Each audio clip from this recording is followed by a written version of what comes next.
ये question kinematics से है, जरा देखिए फटाफट। Starting from the centre of a circular path of radius are, a particle P chases another particle Q in moving with uniform speed V. देखिए speed constant है, speed constant है on the circular path.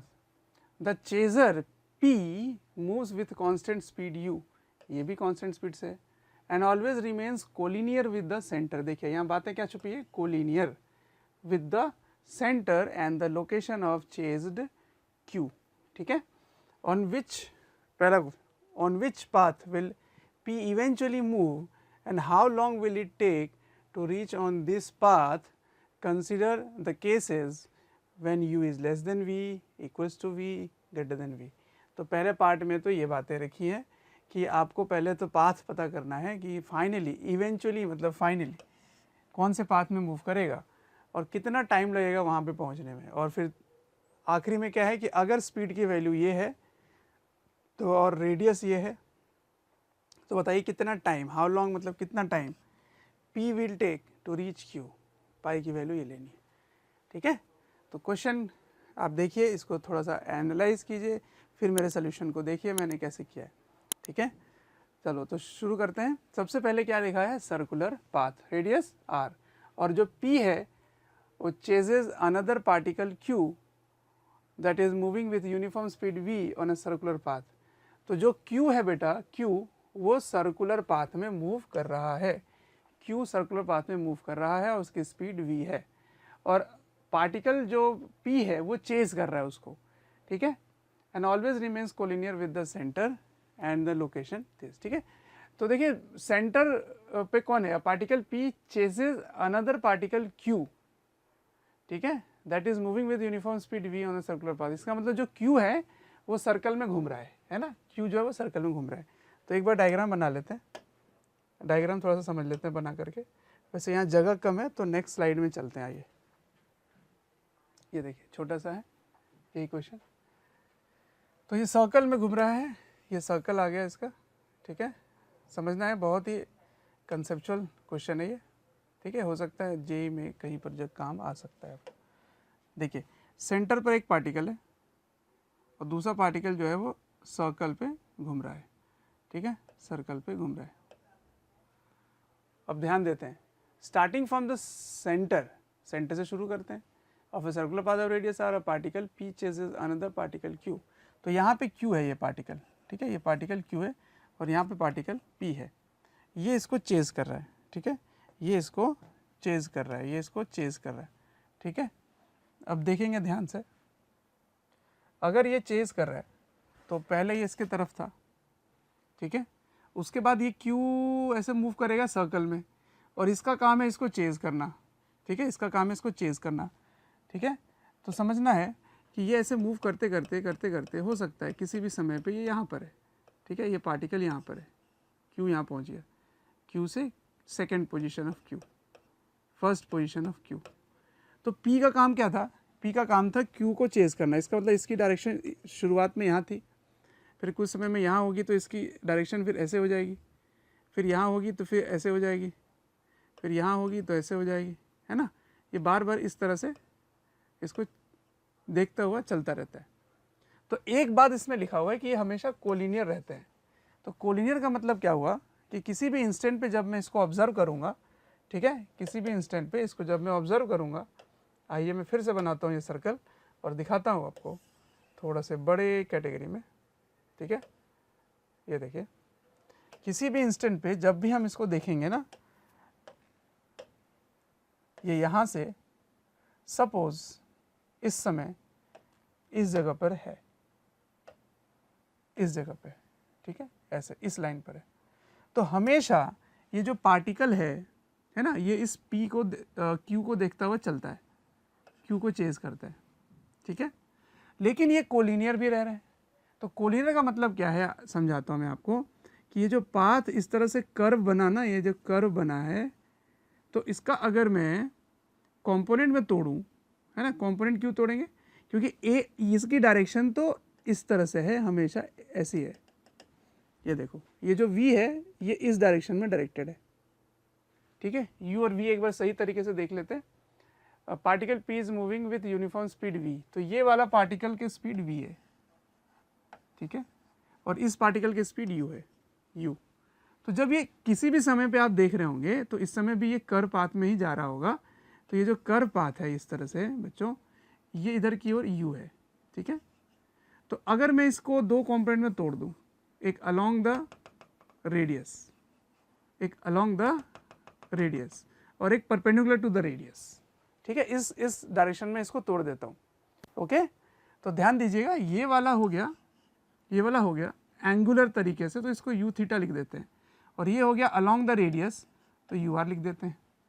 मैं इसको फिर से diagram बना देता हूँ क्लियर। ये देखो, ये ऐसे कर्व पाथ में है, ये इधर की ओर u है, इसके मैंने दो कंपोनेंट ले लिए, एक ऐसे और एक रेडियस के अलोंग, ये रेडियस के अलोंग है u r, ये रेडियस के परपेंडिकुलर है, एंगुलर वेरिएबल है u थीटा, ठीक है। इस तरह से चीज़ें गिवन है। तो जब भी आप देखोगे तो ये u थीटा और ये जो v है, अगर इसको कोलिनियर होना है, जरा फील करो जल्दी से फील करो कि यहाँ पे अगर मैंने इस तरह से बना रखा है, ठीक है, ये देखो ये एक लाइन है, फिर कुछ समय बाद अगर ये वाली लाइन हो गई, ये लाइन हो गई, फिर कुछ समय बाद अगर ये लाइन हो गई, तो बार बार अगर ये इनको कोलिनियर होना है, यानी कि इस लाइन में ये इनको लाई करना है, फिर इस लाइन में इनको लाई करना है, फिर इस लाइन में इनको लाई करना है, ऐसे, ठीक है। तो ये अगर सर्कल में जा रहा है particle Q, particle Q, particle Q, लेकिन P ऐसे बार बार ये कर्व पाथ में जा रहा है, बट हर बार वो एक ही लाइन में लाई कर रहे हैं, ये गिवन है, कोलिनियर है, एक ही लाइन में लाई कर रहे हैं। तो ये तभी पॉसिबल है बच्चा, जब देख इधर ध्यान से, ये यहाँ से यहाँ चला तो एंगल इतना रोटेट हुआ, ये यहाँ से यहाँ गया होगा तो ये भी एंगल उतना ही होगा, ये फिर यहाँ तक गया तो इसके लिए ये एंगल इतना बड़ा हो गया, तो इसके लिए ये एंगल फिर से इतना हो गया। क्या हर बार जितना एंगल Q सबटेंड कर रहा है उतना ही एंगल P भी सबटेंड कर रहा है? ये इसका मतलब हो गया कोलिनियर का मतलब। इसका मतलब एंगुलर वेरिएबल्स दोनों के सेम होंगे। इसका मतलब हम ये भी कह सकते हैं कि angular velocity of P from O is same as angular velocity of Q from O, ठीक है। अब ध्यान दीजिए, ये जो पार्टिकल P है इसकी एंगुलर वेलोसिटी के लिए क्या u रिस्पॉन्सिबल है या u थीटा रिस्पॉन्सिबल है? बताओ। हाँ, देखिए ध्यान से, ये u थीटा रिस्पॉन्सिबल है, u थीटा अपॉन इस इंस्टेंट पे मान लेते हैं अभी जितना ये मूव किया है, इस इंस्टेंट पे रेडियस है स्मॉल r, है ना, जिस इंस्टेंट पे हम ऑब्जर्व कर रहे हैं उस समय रेडियस है स्मॉल r, ये है स्मॉल r, ठीक है जी, बहुत बढ़िया। और ये जो पार्टिकल मूव किया है ना यहाँ पे, इसकी तो हमेशा स्पीड v है और रेडियस हमेशा कैपिटल R है, तो क्या दोनों की एंगुलर वेलोसिटी सेम होनी चाहिए? इसके पीछे रीज़न क्या होगा? इसके पीछे ये रीज़न है, always remains collinear, as always collinear, ठीक है, इसीलिए। तो यहाँ से u थीटा की वैल्यू आप लिख सकते हैं v by r into small r. What is small r? Where small r is instantaneous radius of P, ठीक है, ये है स्मॉल r। अब ध्यान देना, इसको इक्वेशन नंबर 1 बना दिया मैंने, ठीक है। अब एक चीज़ तो हमेशा ट्रू है कि इसकी जो स्पीड है वो कांस्टेंट है, स्पीड u कांस्टेंट है, तो क्या मैं कह सकता हूँ कि u थीटा का स्क्वायर प्लस u r का स्क्वायर इक्वल्स टू u का स्क्वायर, ऑफ कोर्स कह सकते हैं, ठीक है। तो यहाँ से u थीटा की वैल्यू क्या हो जाएगी, u square minus u r का स्क्वायर का अंडर रूट, ठीक है, ये हो गया सेकेंड इक्वेशन, ठीक है जी, ये हो गया सेकेंड इक्वेशन। ओके। अब ध्यान देना यहाँ पे, ये सारे इक्वेशन तो मैंने बना लिए, ठीक है। अब देखते जाओ, अब हम आते हैं on which path with eventually move वाला कॉन्सेप्ट पे। तो जरा ध्यान देना, इधर देखो, इस कंडीशन को देखो, आप जरा देखते जाना, जब ये पार्टिकल ऐसे मूव करता जा रहा है ना, देखो ध्यान से, तो इसकी रेडियस बढ़ती जा रही है। अगर रेडियस बढ़ेगी स्मॉल r तो u थीटा बढ़ेगा, है ना, as r increases so u theta increases. अब अगर u थीटा इंक्रीज होगा तो फ्रॉम दिस इक्वेशन इसके बढ़ने से इसको घटना होगा, इसको घटना होगा, क्योंकि इसको ओवरऑल मैग्नीट्यूड u मेंटेन करना है, ठीक है। तो अगर ये बढ़ रहा है तो इसको घटना पड़ेगा। सो हम कह सकते हैं कि u r decreases, u r decreases, ठीक है ना, इसकी मैग्नीट्यूड कम होने लग जाएगी। ओके, अब अगर ये इसकी मैग्नीट्यूड कम होने लग गई तो अल्टीमेटली एक समय में क्या हो जाएगा, ये जीरो हो जाएगा, अल्टीमेटली एक समय में जीरो हो जाएगा। इसका मतलब ऐसे घूमते क्या ये पैरेलल टू v हो जाएगा? हाँ बिल्कुल हो जाएगा। अब ध्यान दीजिएगा, ध्यान देना है आपको। अब डिपेंडिंग ऑन द फैक्टर कि u ग्रेटर है, इक्वल है, लेस है, इसका जो मूवमेंट है वो देखिए कैसे होगा। अगर मैं कहता हूँ कि u लेस देन v है, ठीक है, ये वाली condition u less than v, तो u लेस देन v में क्या होगा, इवेंचुअली ये बहुत ज़्यादा से ज़्यादा u हो जाएगा ये, ठीक है। उसके बाद तो चेंज होने से रहा, तो क्या ये इस सर्कल में घूमता रह जाएगा? यस, इस सर्कल में घूमता रह जाएगा, ये कभी भी कैच नहीं कर पाएगा, इसको कभी भी कैच नहीं कर पाएगा, वो सर्कल में घूमता ही रह जाएगा, ठीक है। अगले पॉइंट दिखाता हूँ, when u equal to v, अब तो समझ आ गया होगा क्या होने वाला है। जब दोनों बराबर हैं तो एक ही सर्कल में ये घूमते रहेंगे, एक सर्कल और दूसरा सर्कल इसी में, है ना, कंसेंट्रिक, दोनों ऐसे पैरेलली घूमते रहेंगे, ऐसा कुछ होगा। फाइनली इनकी रेडियस कैपिटल R हो जाएगी, इसकी रेडियस स्मॉल r रह गई, इसकी रेडियस कैपिटल R हो गई, ठीक है। अब तीसरा केस दिखाता हूँ, बड़ा ही इंटरेस्टिंग है, when u greater than v। तो ऐसे में क्या होगा कि जो अंदर वाला पार्टिकल है वो और बड़े रेडियस में जा सकता है ना। तो इसको आप ऐसे बना सकते हो कि फाइनली वो बड़े रेडियस में जा सकता है, ठीक है। ये यहाँ पे चला जाएगा Q और इधर चला जाएगा P, P तो यहीं रहेगा जहाँ था, तो क्या ये बड़ा रेडियस हो जाएगा, R greater than capital R हो जाएगा, ठीक है। तो अगर इसको चेज करना है, पकड़ना है, तो इसका मतलब u ग्रेटर देन v होना चाहिए, तभी वो चेज कर पाएगा या पकड़ पाएगा, ठीक है।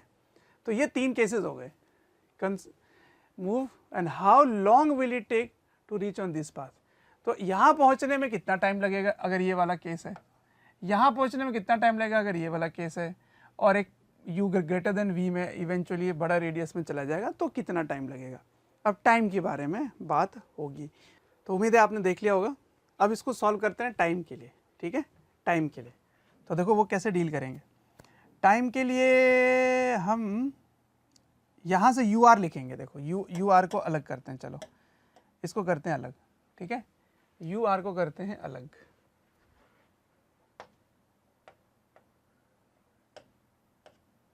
ये देखो यहाँ से यू आर का square equals to u theta का स्क्वायर, ठीक है, एंड यू थीटा यहाँ से यहाँ रख दो ना, u r becomes function of this value, ठीक है। तो यहाँ लिखेंगे from 1 and 2 u r is equals to root under u square minus u theta का स्क्वायर, यानी कि v square r square by r square, ठीक है। ये हो गया यू आर।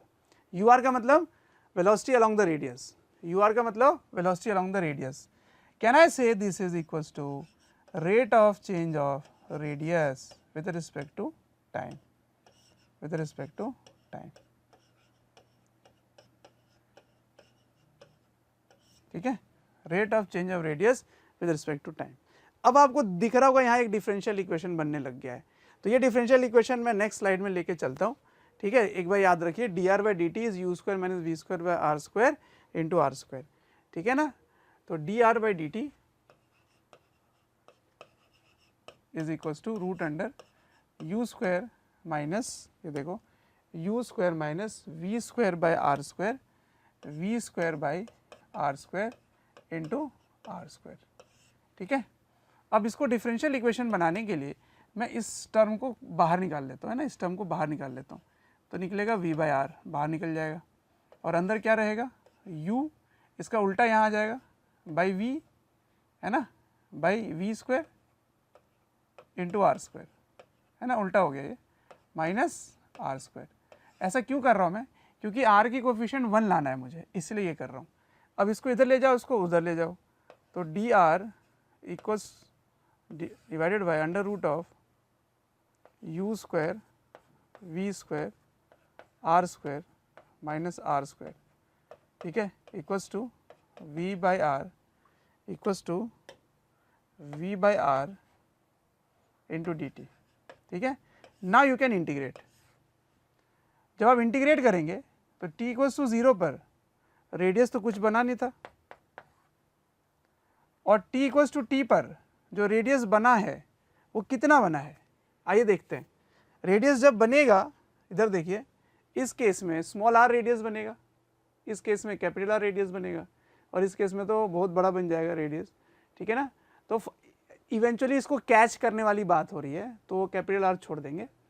लेकिन इस केस में देखिए, जब ये u लेस देन v है, दैट इज स्मॉल r है ना, यहाँ पे क्या है स्मॉल r, तो स्मॉल r की वैल्यू हम कहाँ से निकालेंगे, यहाँ से निकालेंगे। देखिए इवेंचुअली ये जो इधर वाला थीटा था, कहाँ गया, ये वाला, इसकी वैल्यू फाइनली क्या हो जाएगा, जब ये जाएगा तो ये इसके पैरेलल हो जाएगा। इसका मतलब u की वैल्यू, u थीटा की वैल्यू u हो जाएगी, क्योंकि मैं कह रहा हूँ कि ये वैल्यू r पे डिपेंड करेगा। ये जैसे जैसे बढ़ रहा है वैसे वैसे ये बढ़ रहा है, इसके बढ़ने से ये घटने लगेगा, ये घटते घटते एक समय में 0 हो जाएगा। इसका मतलब u थीटा की वैल्यू u के बराबर हो जाएगी। तो जब ये फाइनल की पॉइंट की बात कर रहे हैं, उस समय इसके जगह आप क्या लिख सकते हो, स्मॉल u। तो यहाँ से स्मॉल r की वैल्यू क्या आ गई, capital R by v into u, है ना। इसी पॉइंट को मैं नेक्स्ट स्लाइड में लिख रहा हूँ, इस वैल्यू को, है ना, इस वैल्यू को। तो हम लिखेंगे फॉर r, है ना, eventually u theta becomes u, therefore u by small r equals to v by capital R and small r equals to r by v into u, ठीक है ना। इसको हम थर्ड बोल देते हैं, इसको यहाँ पे डाल देंगे, है ना, इसको यहाँ पे डाल देंगे। तो पहले तो इसका इंटीग्रेशन बताओ क्या होता है। इसका इंटीग्रेशन होता है साइन इनवर्स x बाई ए, यानी कि r बाई ये वाली वैल्यू, है ना, ये स्क्वायर में है ये वाली वैल्यू, तो u r इंटू वी, ये हो गया sine inverse, limit 0 to r, इधर हो गया v by r into t, ठीक है। अब बताओ r की वैल्यू ये रखना है आपको, यहाँ रखो, यहाँ रखोगे तो इसका एग्जैक्टली रेसिप्रोकल है यहाँ पे, है ना। Small r is equals to capital R into u by v, ये देखो ये इसका रेसिप्रोकल है, तो इसका मतलब ये वैल्यू क्या हो जाएगी 1, ये वैल्यू क्या हो जाएगी 1, ये हो जाएगी साइन इनवर्स 1, है ना, ये हो जाएगा साइन इनवर्स 1। तो बताओ साइन इनवर्स 1 कितना होता है, साइन इनवर्स 1 होता है sine inverse 1 equals to v by r into t, तो ये तो पाई बाई 2 हो जाता है ना, पाई बाई 2 में ये एंगल आता है, फिर r को उधर भेज दो, v को नीचे, ये हो गया टाइम टू कैच, ठीक है, गुड प्रॉब्लम। हाँ, अब आते हैं अगले पॉइंट पर। अगला पॉइंट ये है कि अगर स्पीड v 4 है और u 8 है, तो कौन सा केस हो गया, ये वाला केस हो गया, u ग्रेटर देन v वाला केस हो गया, है ना। अब उस केस के लिए क्या करेंगे, उस केस के लिए फाइनली रेडियस कितनी होगी जब उसको कैच करना है, क्योंकि रीच है ना, टू रीच q। तो अब मैं आता हूँ बी पार्ट पे, to reach q when u greater than v, ठीक है। क्या होना चाहिए, the radius becomes equals to capital radius r, ठीक है, small r must be equals to capital R। तो यहाँ कैपिटल R डाल दो, तो यहाँ भी कैपिटल R हो जाएगा, कैपिटल R कैंसिल हो जाएगा, तो फाइनली टाइम क्या होएगा, sine inverse capital R cancel, तो v by u equals to v by r into t. अब v बाई यू का कर दो, चलो v कितना है 4, u है 8, तो ये बन गया 4 बाई 8 साइन इनवर्स 4/8 यानी कि हाफ, और v हो गया 4, और r 84 इंटू टी, ठीक है। तो साइन इनवर्स हाफ हो गया, साइन इनवर्स हाफ होता है π/6, ठीक है, और ये कट जाएगा 12 चौक 84, नहीं 21 हो गया, ये हो गया 21, ठीक है, इंटू 21 इक्वल्स टू टी, ये हो गया 22/7, है ना। तो 7 से इसको कट कर दो 3 बार में, फिर 3 से इसको कर दो 2 बार में, फिर 2 से इसको कर दो 11 बार में, तो टाइम इक्वल्स टू 11 सेकेंड्स, ठीक है। तो अनदर गुड प्रॉब्लम। तो इसमें सीखना क्या है, इसमें सीखना यह है कि जब भी पार्टिकल मूव कर रहा होता है किसी भी पाथ में, तो डायरेक्शन देखिए किधर की ओर डायरेक्टेड है। इसने कहा कि डायरेक्शन हमेशा कोलिनियर रह रहा है, ये देखिए ये हमेशा कोलिनियर रह रहे हैं। तो कोलिनियर रहने से क्या हुआ, कोलिनियर रहने से इनकी हमेशा एंगुलर वेलोसिटी सेम हो गई, ठीक है, इनकी एंगुलर वेलोसिटी सेम हो गई।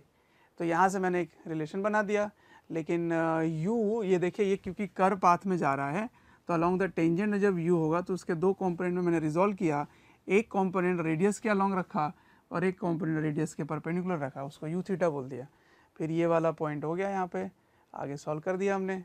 तो दो केस बने थे, एक लेस देन, एक ग्रेटर देन और एक इक्वल टू। लेस देन में कभी भी वो कैच नहीं कर पाएगा, ये छोटे रेडियस में घूमता रहेगा, और बड़े u ग्रेटर देन v में इवेंचुअली वो उसको पकड़ लेगा, और इसमें फाइनली u जो है वो परपेंडिकुलर टू रेडियस हो जाएगी, ठीक है।